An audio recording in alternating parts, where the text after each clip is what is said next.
유동규 전 본부장이 호주에서 고 김문기 처장과 이재명 대표와 함께 골프를 쳤던 비하인드를 공개했습니다. 유동규 전 본부장의 주장인데요. 살펴보시죠.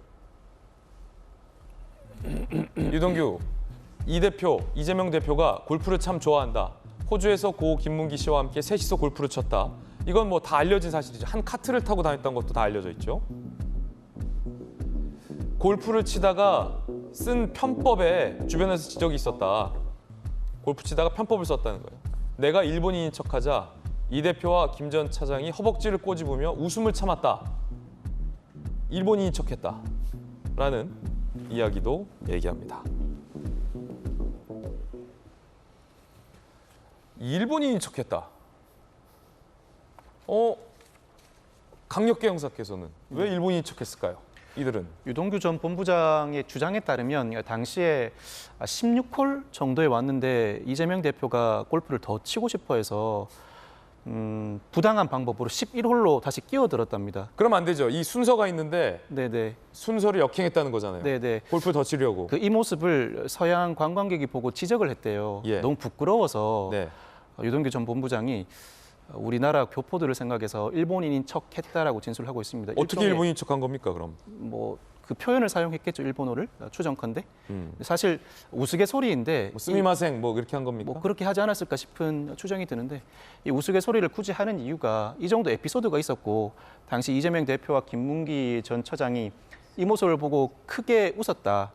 그 모습을 보고 파한대소했다는 취지로 발언하면서 이 정도 정황이라면 상당 기간 이재명 대표와 김문기 전 처장이 오랜 시간에 걸쳐서 골프를 쳐왔고 여러 가지 에피소드들도 있는데 김문기 전 처장을 이재명 대표가 기억하지 못한다고 할 수 없다는 취지의 주장, 즉 자신이 주장하고자 하는 메시지를 우스갯소리를 곁들여서 묵직하게 전달하고자 하는 의도로 보입니다. 아마 이재명 대표의 공직선거법 위반 사건에서도 유동규 전 본부장이 증인으로 출석할 예정인데 이와 같은 발언들 수사 단계에서 이미 진술을 했는지 모르겠습니다만 이 여러 가지 구체적인 진술 내용에 대해서 검찰의 신문과 특히 이재명 대표 측의 반대 신문이 아주 치열하게 벌어질 것으로 예상합니다. 스미마생 맞군요.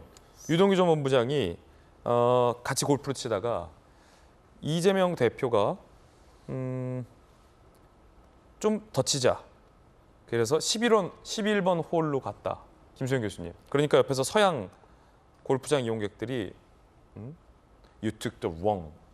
잘못 쳤다. 지적을 하니까 스미마생 이랬다라는 유동규 전 본부장의 주장인데 약간 좀 디테일한 걸 말씀드리면 저 방송을 저도 봤거든요, 예. 유튜브를. 근데 유동규 씨가 거기서 스미마생이라고 안 하고 스마미생이라고 했다라는 거예요. 아 그래요? 그런데 그걸 또 그때 틀렸어요? 그 일부러 스마미생이라고 했는데 제가 좀 여담입니다만 그 당시에 개그 콘서트에서 스미마생을 스마미생이라고 말하는 개그 프로가 유행을 했어요. 그 시점이요? 그 시점에 제가 개그 콘서트를 굉장히 좋아해서 매주 봤는데 그게 굉장히 인기였는데 그때가 딱 그때예요. 호주 출장을 갔을 때가 딱 그 프로그램이 한참 인기를 끌 때거든요. 그래서 저는 유동규 본부장이 저 말이 거짓말일 수가 없겠구나라는 생각이 들었어요.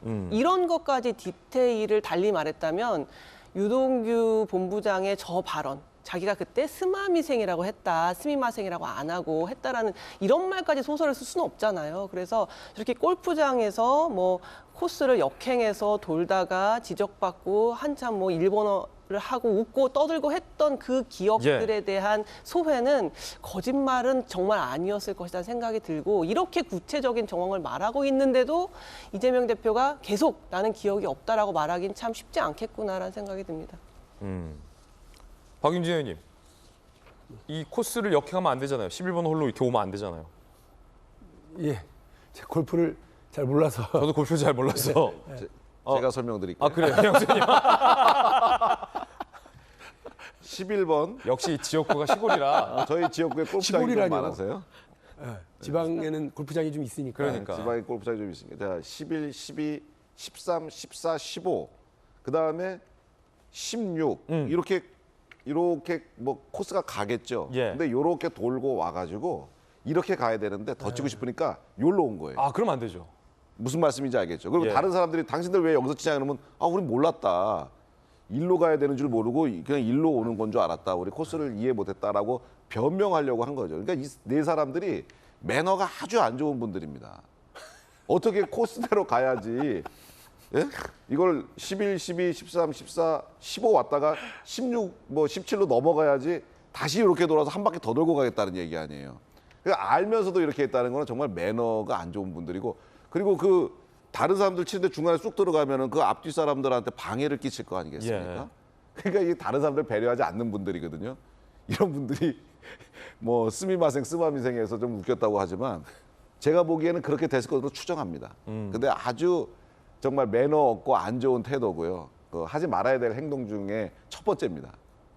유동규 전 본부장의 뭐 일단 주장이기 때문에 이재명 대표가 어떤 입장을 나올지는 잘 모르겠습니다. 입장을 낼지조차도 잘 모르겠고요.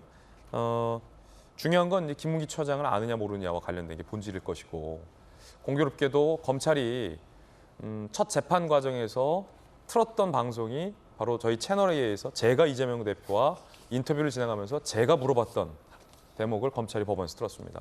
제가 이재명 대표에게 김문기 처장을 모릅니까? 라고 질문을 던졌고, 그에 대한 이재명 대표의 답변이 상당히 구체적으로 답변했습니다. 시장인데 어떻게 골프 몇 번 쳤다고 알 수 있겠냐, 알 수 없다라는 답변을 검찰은 법원에서 틀었는데, 본질적인 게 그거잖아요, 박용진 의원님. 예. 이렇게 서로 웃고 떠들고 구체적인 에피소드까지 있었는데 어떻게 모르는 사이일 수 있겠느냐라는 게 이제 아마 유동규 전 본부장이 하고 싶었던 주장 같아요. 박용진 의원께서는 어떻게 보십니까? 예, 조금 더 넓게 먼저 보면 사실 뭐 역대 대통령 선거에서 그 차점으로 떨어진 사람을 당선된 정부에서 선거법 위반으로 수사를 하는 거 자체가 사실은 좀 저는 이거 자체가 좀 넌센스라고 봅니다. 그러니까 왜 역대 그런 일이 없었겠습니까? 근데 다 선거라고 하는 게 오바되는 표현이라든지 혹은 허언에 가까운 공약들, 뭐 지난 선거에서도 양쪽 후보가 다 저게 가능해? 라고 국민들이 생각하는데 나는 할 수 있다라고 하는 공약들이 얼마나 많았습니까? 근데 그런 거를 법의 심판대로, 법의 잣대로는 사실 안 했는데, 이번에 이제 김문기 처장을 몰랐다 이걸 가지고서 그 선거법 위반 재판을 치르고 있다고 하는 게 좀, 저는 이거부터가 좀 지점이라고 생각합니다.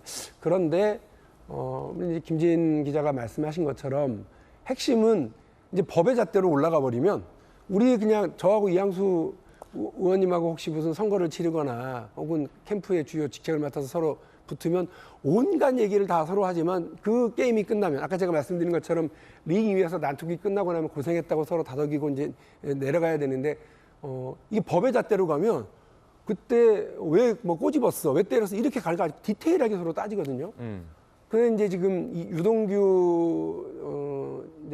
유동규 씨가 얘기하는 그 내용들로 보면 우리 이제 김수경 교수님 말씀하시는 것처럼 되게 디테일하고 이제 발언의 진실성이 있을 수는 있겠습니다만, 또 이재명 대표 변호인 측에서 하는 말은 안다라고 하는 게 어느 정도의 수위여야 하느냐 이런 거죠.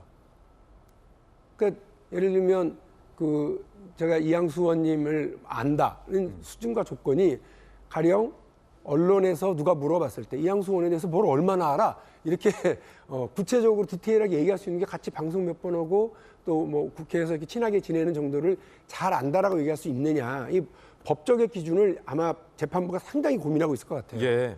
그래서 골프는 쳤지. 그리고 같이 업무와 관련한 논의를 했어. 그러나 언론에서 그걸 물었을 때 혹은 상대 후보가 그걸 물었을 때 안다 모른다라고 하는 그 기준은 주관적인 것이기 때문에 재판부가 이것을 알면서 모른다고 그랬구나, 이건 처벌 수위까지 가야 돼라고 할 것인지, 아니면 변호인 측의 얘기를 받아들여서 그래 알고는 있었겠지, 그러나 잘 알아, 내가 그 사람하고 되게 친한 관계야 라고까지는 못 가니까 이거는 처벌 대상은 아니야라고 갈지, 이게 이 재판 핵심 아니겠습니까? 예. 그러나 아쉽습니다. 이런 일을 가지고서 대선 치른 다음에 재판을 치른다고 하는 건 안타까워요. 근데 사실 이 팩트만 가지고 김문기 씨를 알았느냐 몰랐느냐, 그것이 선거법 위반이다 아니다, 이렇게 말씀하시면은 우리 박용진 의원님 말씀이 옳죠. 근데 사실은 김문기 씨가 대장동 사건에 깊이 개입이 돼서 수사 중에 김문기 씨가 사실 스스로 목숨을 끊는 안타까운 그런 상황이 벌어졌습니다. 개인적으로는 대단히 안타깝습니다만 수사는 거기서 진전이 못 되었던 거죠. 그래서 사실 이재명 대표로 향하는 그 수사를 김문기 고인의 고 김문기 씨에 의해서 이게 중단이 됐는데 그래서 이 문제가 알고 모르고가 굉장히 중요해지는 겁니다. 이재명 후보가 과연 얼마나 연루되어 있었는데 아예 모른다 그러면 난 저 사람 몰라요 그러면 그 사건으로부터 이재명 후보는 자유로워지는 거거든요.